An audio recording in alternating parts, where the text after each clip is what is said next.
Hello, everyone. It's Belinda Weaver here, and this is my very first training session for 2020. Today, I'm going to be talking about 6 mistakes that make your newsletter suck.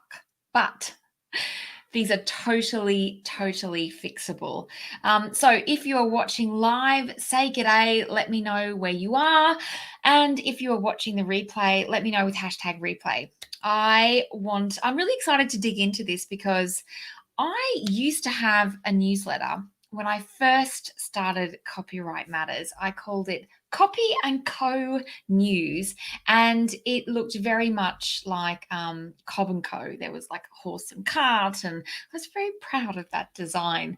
But I ditched the newsletter when I switched over to having a blog. So I had the newsletter for about a year, and then I shifted into having a blog, and that was kind of my weekly email out to subscribers.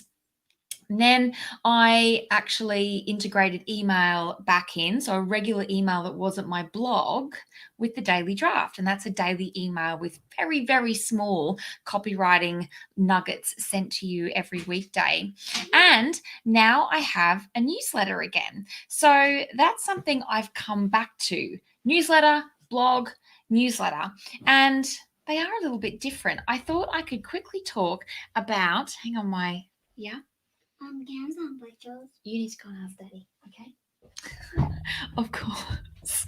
Interruptions, that's what happens when you're trying to work around kids. So I thought we could start this by having a quick chat about what's the difference between a blog and a newsletter as you're sending them out to your list every week anyway. So a newsletter is generally an email with lots of little bits of content. Now, it might be little bits of news, tweets of the week. It might be links to your blog. It might be links to other people's blogs. It might have sections like an introduction from you, right? So lots of little bits of content that you either create or you curate. And I'm going to come back to that. But then we have a blog. Could you close the door, please, babe? Then when you have a blog, that is an article that you post on your website, and you can usually link that up to some kind of autoresponder that sends any new content out to your inbox every time it's published. Right. So just to summarize, a newsletter has lots of little bits of content that might be linked out or might be all in the email, whereas a blog is usually just one article that you send out to everyone, right? And you might use them for different purposes. But when you have a newsletter, it can be really easy to kind of let the quality slide because you leave it to the last minute, right? You know you need to do a newsletter, you've got a snazzy template made, and it gets to Friday and you're like, what am I going to put in the newsletter? And it kind of comes together as a bit of a shambles, and it doesn't represent all that you can be, right? And so if that's happening, you're probably making one of the mistakes that I'm going to cover. But as I said, they are totally fixable. So I'm just going to jump in and I'm going to say hello. Oh, Yvonne, hello. So if you are watching with StreamYard, you actually have to give StreamYard permission so that I can see your name. Otherwise, you come up with like a bit of a ghost face. We can still chat, but I'm chatting with the ghost face. So say g'day if you're watching live, or use hashtag replay if you're watching the replay. So the first mistake that you might be making with your newsletter is that it's too long between drinks, right? I'm going to get that to show up there. And what I mean by that is frequency is kind of irrelevant if you are sending valuable content to people. I have a daily copywriting email. So there is no such thing as too many emails as long as you're not sending crap, right? So I write to my email subscribers for the daily draft once a day, but then I have a weekly roundup email of everything in my world. You might send a fortnightly email, but the point is here, if you leave it too long to stay in touch with people who have said they want to hear from you, they're going to forget about you. And when they forget about you, when they have a need for that thing that you do, you're not going to be top of mind, right? But when you do stay in touch reasonably regularly, when they have an itch that you can scratch, they're going to remember who you are. So the thing about this is not to go, right, well, I need a daily email, right? So then people won't forget me. No, no, no. It's all about coming up with a content schedule that you can actually maintain and keep up with. It's much better to kind of start off with a rhythm and then get more frequent than be like a horse coming out of the gate and then have to kind of stop everything because you couldn't keep it up. So that's the first one. It's too long between drinks. The second one, look at me doing fancy things here. The second one is you don't say anything that's interesting or helpful. So everyone has interesting stories and advice to share. You are the expert in what you do. You started a business. You are there to help people. So you got stuff to share, information, tips, advice, stories. It's just a matter of finding the right angle and aligning it with what your audience needs. So this is all about understanding who your audience is and what challenges they're having, but also what's interesting to them and where they want to get out to. The foundation of all copywriting is getting into the head of your audience. So what problems do they have?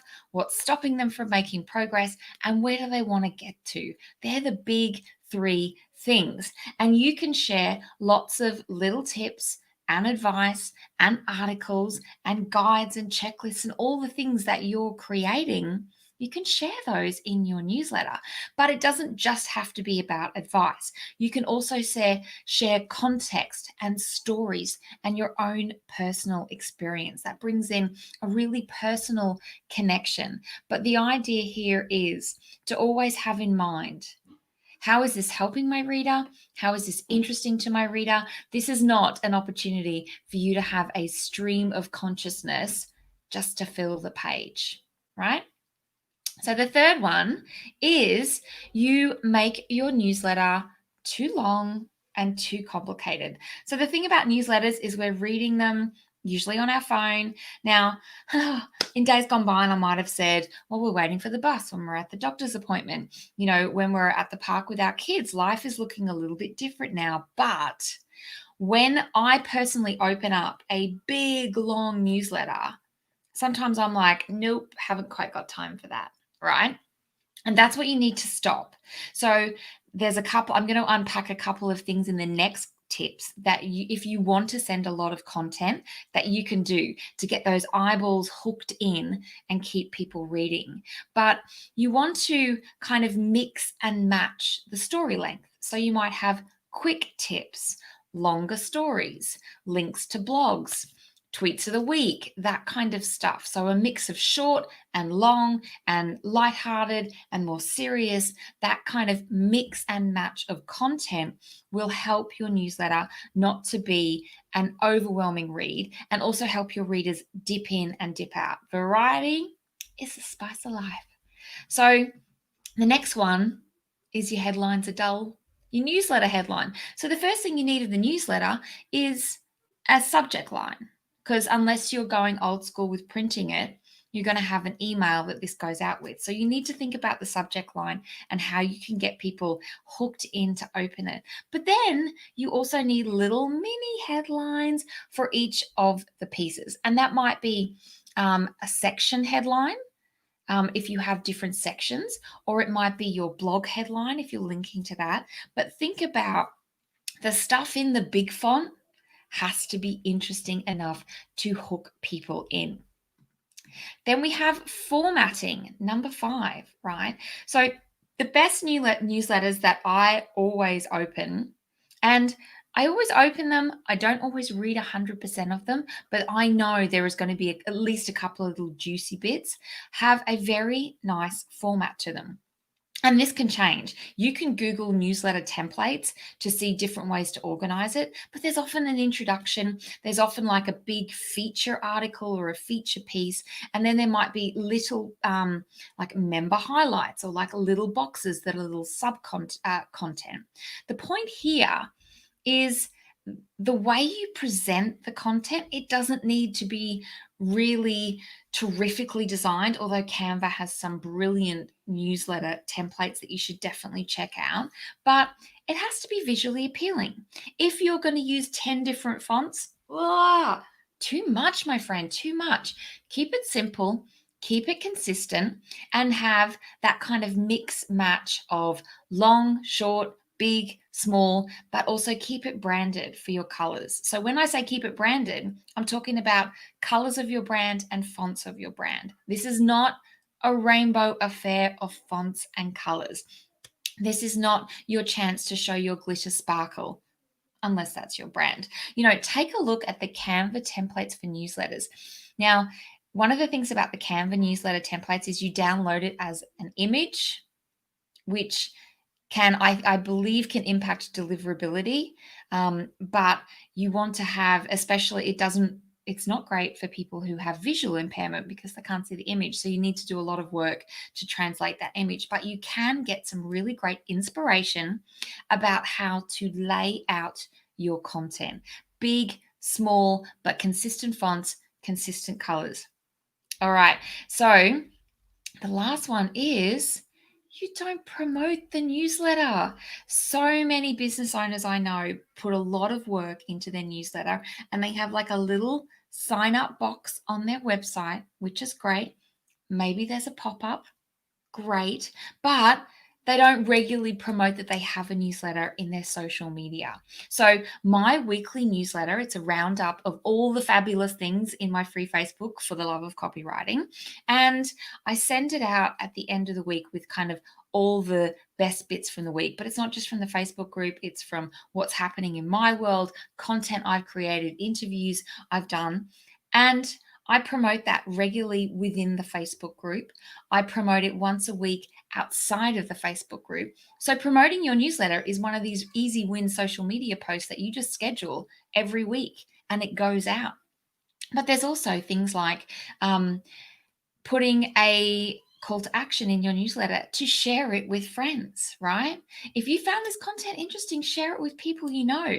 And another thing you can do is share some highlights from the newsletter on social media. So this is your whole idea with a content strategy, right? You come up with an idea, you put all the effort into your content. Now that might be your newsletter or you might be that blog. But then you got to take the extra step to promote it on the regular.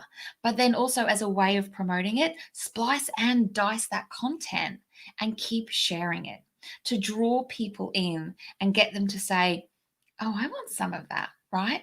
So if you are creating a newsletter, make sure you keep promoting it, not just once.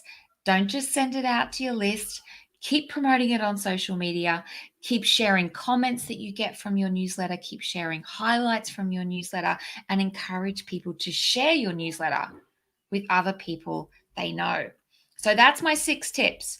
Let's see. I'm going to go through them quickly, right? It's too long between drinks. That means you're not emailing regularly enough. You're not saying anything interesting or helpful. Really dial in to what your customers and potential customers need right now. What are their problems? What's stopping them making progress? And where do they want to get? And then how can you help them? Right? And it doesn't need to be an opus. Quick tips solving small problems. That's how people make progress. The newsletter's too long and it's too complicated. If you have a lot to share, make sure that you have interesting headlines to hook people in, and your formatting allows people to dip in and out of the short pieces and the long pieces, right? And the last one is you don't promote your newsletter. So they're my 6 very fixable tips for the newsletter. I'm just going to check the comments. Hello, Melanie. I'd love to know what you think of these ideas. I'd also love to know if you have a newsletter, right? Drop a yes, drop a hell yeah, drop the name of your newsletter into the comments. I want to see what kind of action we've got here.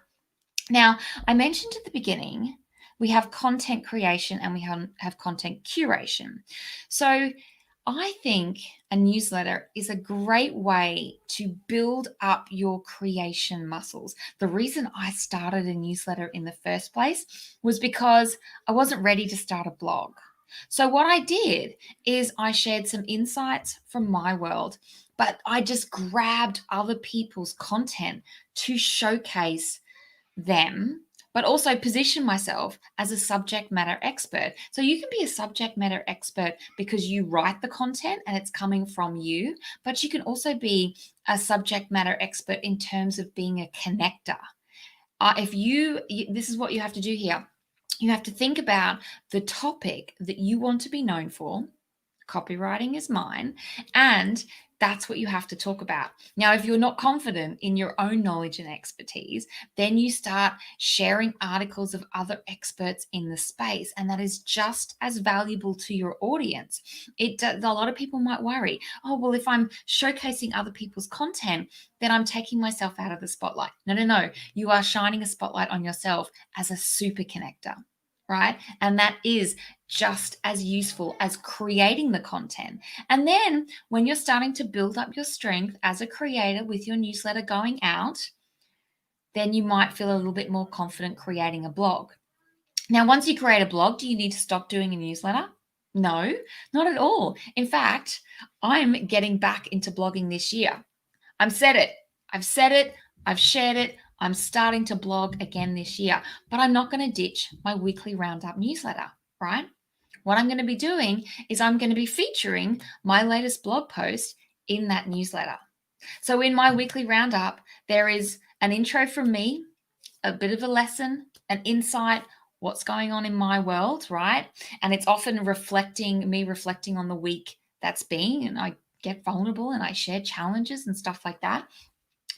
But I showcase content I've written, interviews I've done, latest hot copy podcast, things like that. But I also showcase members in the free Facebook group, conversations that have been had, questions that have been asked, training like this that people can watch anytime, right? And I also, if I've come across something that has really rocked my world, I make sure that gets a spotlight too. Because it's not that I'm not comfortable having it all about me. It's my newsletter. But if I come across something that is so good that it has to be shared with everyone, my newsletter is a great way to share that lesson. And people will see the person I've shared it from, but me as a conduit, me as a connector. Melanie says, I just did one for the new year and got some good feedback. Nice. Going to do it monthly. Awesome. And so this goes back to the regularity of it. Monthly is as long as you will want to go. And as you get that muscle being built, Melanie, maybe consider making it a little bit more regular, right? That's my challenge to you. See if you can make it more regular to remind people. Now, a lot of us have that fear of like, what if I email people too much? Girl, I have a daily email. It's not for everyone. In fact, it's something that I say on the landing page for the email. This is not for everyone, and there's no judgment if this is not for you. But there's a lesson there if you're providing valuable content and you're sharing yourself and you're being useful. Regularity is not a problem. Yvonne says, if only I could find the words. Okay, here we go, Yvonne. I'm thinking you might have some head junk around your skills as a writer. No judging from me, everyone has the head junk. But what often happens is people sit down to write and they've got the blank page in front of them and they're like, what do I say? And then the little voice goes, you've got nothing to say, which is bullshit, by the way. So here's some tips for you, Yvonne. Have an ideas file, right? When I get to the end of the week and I'm drafting my newsletter, I'm like, I'm at the end of the week. It's probably not the best time to write a newsletter, by the way. But what I do is I actually have an ideas file during the week. Here's some stuff I saw that was super interesting. Here's a social media post that I shared that I'm pretty proud of. Here's a conversation that I was in that had some really great insight. So I don't have to remember that when I'm putting the content together. I just go to my ideas file, right? So that's half the battle. If you have ideas and you struggle to actually write, here is what I would suggest. And I do this for all my content. Start with what you know first. So you might start with like, oh, I know the sections of my newsletter, so I'm just going to write the section headers first, and I'm going to come back and maybe improve them later, right? Cool. Then I'm going to write my sign off because that's easy. See you next week, Belinda. Okay, that's done. And then you might say, I'm going to share a piece of content. You don't really have to do much apart from maybe add what you loved about that. All right. And then you're like, actually, I've kind of got a third of this done already now. Now, when it comes to, writing longer bits of content, what I like to do is have some bullet points, right? This is start off small. Don't try and write the first sentence first. Jot a couple of bullet points. What is it you want to say? What problem are you trying to solve? What do people need to know? Just jot it down in bullet points. So with the intro to my newsletter, that's what I start with, a theme. What's the theme? And I think about what's happening this week, and I look through my ideas file and I look for kind of connections and themes. I'm like, cool, that's my theme. All right, I'm going to write 3 or 4 bullet points to get me started. And sometimes I've actually got that idea midweek. So I plop it in my Asana task to write my newsletter. Cool, that's my structure. And then I just slowly flesh it out. Now, if that voice is still going, you're not a writer, you kick it to the curb, but you might try explaining it to a friend.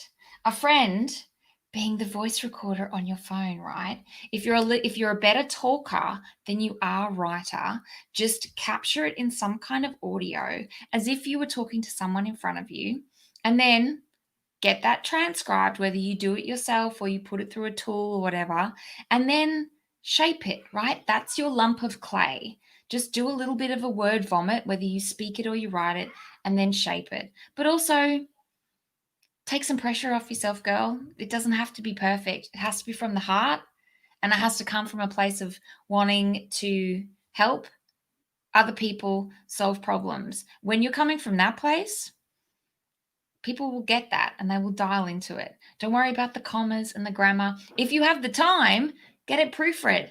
That's fine. So that's a lot of ideas on how you can break the process of creating a newsletter down into smaller chunks and jump over those barriers that are stopping you from creating the newsletter that you want.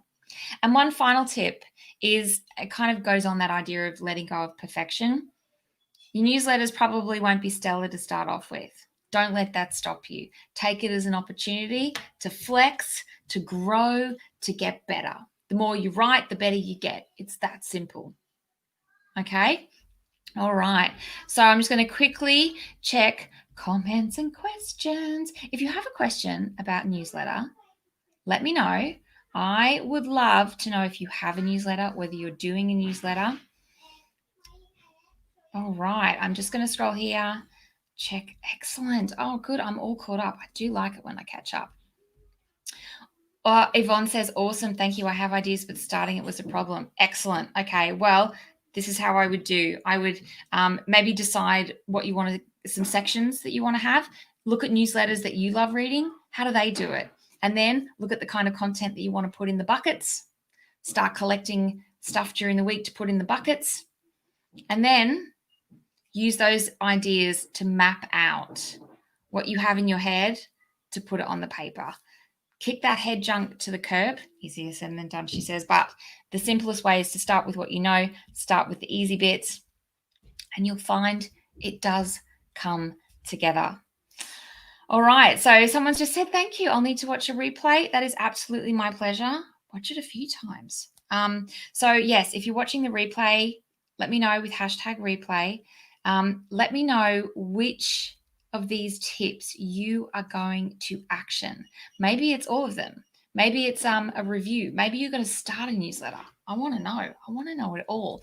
But basically, I want you to start creating or curating. Either way, it positions you as a subject matter expert and a super connector, which is awesome for your business. Don't be briefish. Be briefish. That's it. Copywriting is all about being succinct, only saying what you have to, but consider the reader when you're saying how much. It doesn't have to be an opus. If you've got a lot to say, publish more regularly. Be relevant in everything you do.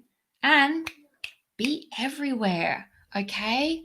Promote that thing. Don't create it and then hide it on your website. Tell people about it, invite them to share it, regularly promote it, and you'll start seeing that email list grow, grow, grow. All right, that is it from me, everyone. I hope you've enjoyed this. I want to know your super tips. Which tip popped out at you? Which tips are you going to action? And whether you write a newsletter or you're going to create one. Right, I've given you some homework. Drop it all in the comments, and I'll see you here next time.